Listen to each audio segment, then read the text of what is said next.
lighten up, take me on your magic कोई भी river. Trip से वापस आने के बाद घर के काम देख के जो आलस आता है ना, इस बात पे हर एक हाउसवाइफ रिलेट करेगी। कुछ काम करने का मन नहीं करता, ना खाने का मन करता है, बस नींद आता है, आलस आता है और इसी चक्कर में बहुत सारे काम पेंडिंग रह जाते हैं। सो हाय एवरीवन, नमस्ते, जोहार and welcome back. It's me Pratiksha और आज मैं आप सभी के साथ शेयर करूंगी कैसे एक लॉन्ग ट्रिप से वापस आने के बाद मैं अपनी आलस को दूर करती हूँ, मेंटली प्रिपेयर होती हूँ घर के डेली रूटीन में वापस आने में और कोई भी काम मेरा पेंडिंग नहीं रहता। देखो, जब भी हम ट्रिप से वापस आते हैं घर में खाना बना के खाना में तो बहुत आलस लगता है, इसीलिए हम कोशिश करते हैं बाहर से ही लंच वगैरह करके आएँ या फिर घर में कोई है तो बता दें कि हम इतने बजे पहुंचने वाले हैं, प्लीज़ खाना थोड़ा बना देना,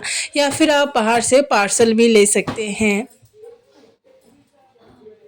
जब लॉन्ग टाइम तक रूम वगैरह बंद रहती है तो उसमें से एक डस्टी स्मेल आता है और उसमें आके यूज़ करना सोना थोड़ा सा अच्छा नहीं लगता। इसीलिए मैं बेडशीट वगैरह भी साफ़ डाल के नहीं जाती हूँ, मैला वाला ही डालती हूँ क्योंकि आने के बाद चेंज ही करना है।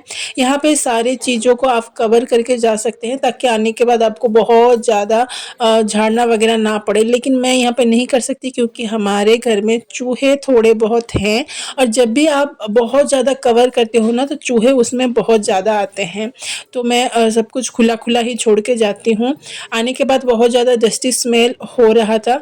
मैं दिखाने को तो यहाँ पे दिखा सकती थी कि फ़ैन वगैरह सब कुछ साफ़ कर लिया, झाड़ लिया, जाले वगैरह, लेकिन ये रियलिटी नहीं है। प्रैक्टिकल बताऊँ तो इतनी ज़्यादा आलस आ रही होती है ना, तो कोई साफ़ रूम दे दे वहाँ पे बस सो जाए ऐसा लग रहा होता है। तो वहाँ पे बहुत ज़्यादा मेहनत करने की ज़रूरत नहीं है। थोड़ा बहुत मैंने डस्टिंग कर ली बेड की, ड्रेसिंग टेबल की, साइड टेबल की, और जिसमें कवर वगैरह डाला था जैसे कि बेडशीट हो गए और साइड टेबल के कवर हो गए, ये सब मैंने चेंज कर लिया।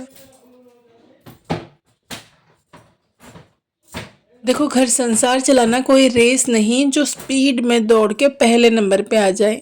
होम मेकिंग एक लॉन्ग प्रोसेस है जिसे सूझबूझ से और खुद को लेके चलना है। सब कुछ काम निपटाने के चक्कर में खुद की बॉडी हेल्थ को नहीं भूलना है। यहाँ पे आते ही मैंने थोड़ा सा फ्रेश हुआ, चाय वगैरह पी, फिर डस्टिंग शुरू किया। यहाँ पे हल्का फुल्का डस्टिंग करके मैंने बेडशीट वगैरह चेंज कर लिया और सच कहूँ तो कभी भी ट्रिप से वापस आने के बाद मैं उसी दिन ही लगेज नहीं खोलती हूँ। एक कोने में मैं सारे सूटकेस वगैरह बैग वगैरह रख देती हूँ और पहले दिन पूरा अपने बॉडी को रेस्ट देती हूँ।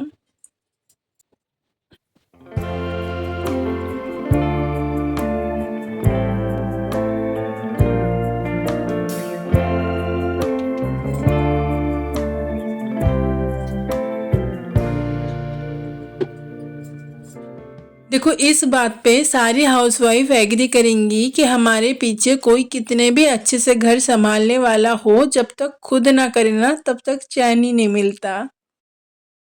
हमारे साथ और एक प्रॉब्लम होता है कि हम सोशल मीडिया वगैरह में ब्लॉग वगैरह देखते हैं, वीडियोस वगैरह देखते हैं और सोचते हैं कि हमारे घर क्यों इतना साफ़ नहीं रहता, ऑलवेज क्लीन एंड टाइडी नहीं रहता। तो सच कहूँ तो ये पॉसिबल ही नहीं है कि हमेशा चौबीसों घंटे घर साफ़ ही रहें। अगले दिन यहाँ पे मैं फ्रेश होके आ गई, किचन में थोड़ा बहुत क्लीनिंग किया, थोड़ा बहुत, और एक सिंपल सा लंच बनाया। यहाँ पे 100% नहीं गया था, लेकिन जब हम रेडी होते हैं ना, थोड़ा सा फ्रेश होते हैं, अच्छे कपड़े साफ वाले आयरन वाले डालते हैं तो खुद को अच्छा लगता है, अंदर से थोड़ा सा हम एक्टिव फील करते हैं।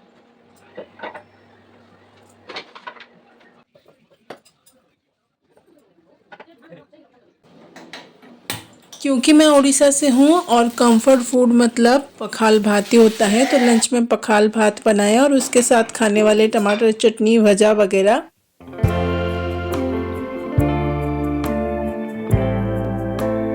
लंच जल्दी प्रिपेयर करके मैंने अपने सूटकेस वगैरह ओपन किया। जो गंदे कपड़े हैं उसको लॉन्ड्री बैग में रखा, जो क्लीन है साफ़ करने की ज़रूरत नहीं उसे अलमीरा में सेट कर दिया।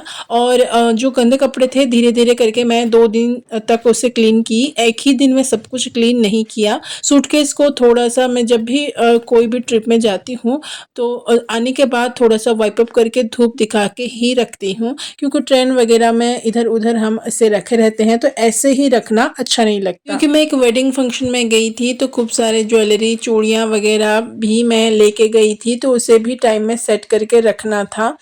चूड़ियाँ वगैरह को इस तरह के प्लास्टिक के डब्बे में मैं कैरी करके लेती हूँ। जब भी ट्रैवल करती हूँ जितने भी जार्किंग वगैरह होने से भी चूड़ियाँ मेरी सेफ रहती हैं।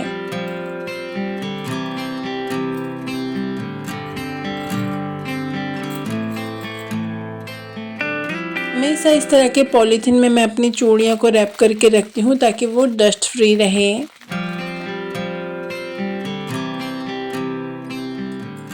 इस तरह की चूड़ियाँ मैं डेली वेयर में पहनती हूँ, बहुत अच्छे लगते हैं। ये मैंने पहना हुआ है 1 महीना हो गया होगा। इसका साइन बिल्कुल भी नहीं गया है, कहीं से स्टोन नहीं निकला है, बहुत अच्छा लगता है मुझे।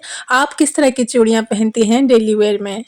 जब भी ट्रैवल करें फैब्रिक का बैग यूज़ ना करें, प्लास्टिक के ऑर्गेनाइज़र या फिर इस तरह के मेरे जैसे सन पापड़ी के डब्बे भी आप यूज़ कर सकते हैं। इसमें आपकी चूड़ियाँ, ज्वेलरी सब सेफ रहते हैं, टूटते फूटते नहीं हैं। ये मीशो से मैंने कुछ नेकलेसेस मंगाए थे जो यूज़ करती हूँ मैं। इसे यूज़ करते करते 3 साल तो हो ही गए होंगे।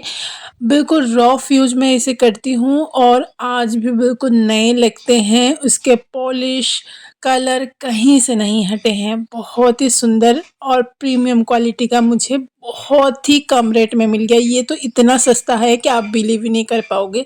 सिर्फ़ 100 रुपीज़ में मैंने इसे मँगाया था और 3 साल हो गए हैं इसे यूज़ करते-करते, बिल्कुल जैसे के तैसे हैं।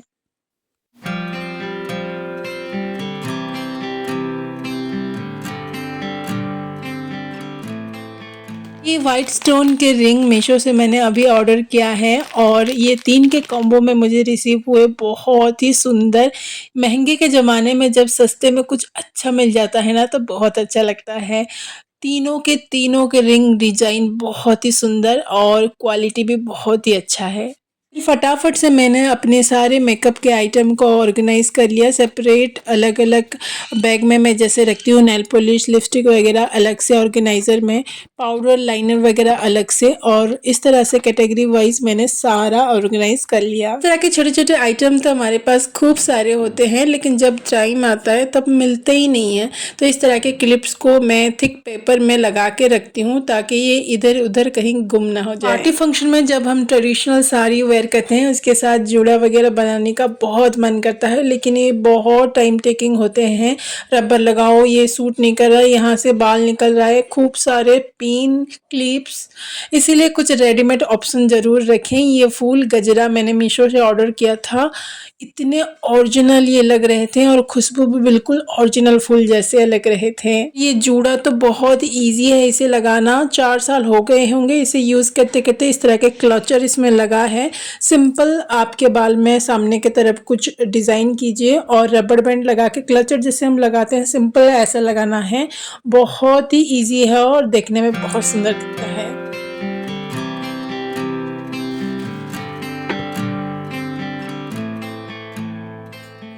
होम मेकिंग जर्नी में कई बार हम खुद से सब कुछ करने की गलती कर लेते हैं। कहने का मतलब ये है कि कोई आपकी हेल्प कर रहा है तो उसकी हेल्प ले लेनी चाहिए। यहाँ पे सारे कपड़े मैंने धुल लिए थे। हस्बैंड ने अपना और आरुष का सारा कपड़ा आयरन कर लिया। मेरी मेहनत भी बच गई और टाइम भी। बस मैं उसे अपनी जगह पे ऑर्गेनाइज़ कर रही हूँ। ट्रैवलिंग के दौरान ही मैं इस टाइप के बड़े साइज़ का बैग यूज़ करती हूँ, नहीं तो नॉर्मली साइज़ छोटे मीडियम साइज़ के होते हैं। हम क्या करते हैं, ट्रैवल के बाद आने के बाद पर्स ऐसे ही पड़े रहते हैं टेबल के ऊपर या फिर अलमारी में लटका के रख देते हैं। ना ही अंदर के पर्स हम साफ़ करते हैं, ना ही उसे प्रॉपर रखते हैं। इससे होता ये है, पर्स जो इतने पैसे और शौक से हम खरीदे रहते हैं वो लॉन्ग टाइम तक हमारे साथ नहीं रहता। तो पर्स जैसे ही आए उसे अच्छे से झाड़िए, अंदर से क्लीन कीजिए। मैक्सिमम 5 मिनट भी आपको नहीं लगेगा।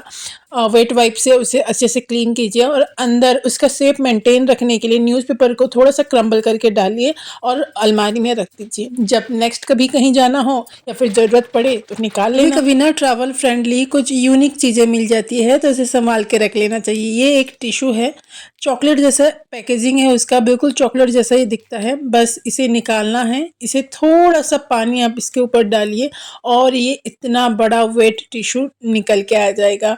अपना फेस, पर्स, शूज़ सब कुछ इसे क्लीन कर सकते हैं। और ऐसे नहीं कि ये बहुत ही ज़्यादा मजबूत टिश्यू है, आसानी से फटता नहीं है।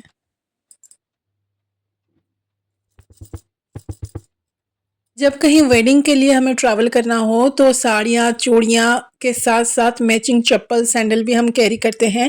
पहले मैं क्या करती थी, ऐसे ही चप्पल को किसी भी नॉर्मल बैग में लेके चली जाती थी। वो इतने ज़्यादा दब जाते थे सामान के अंदर, कई बार ऐसा हुआ कि मैं पहनी हूँ और वो टूट गए हैं।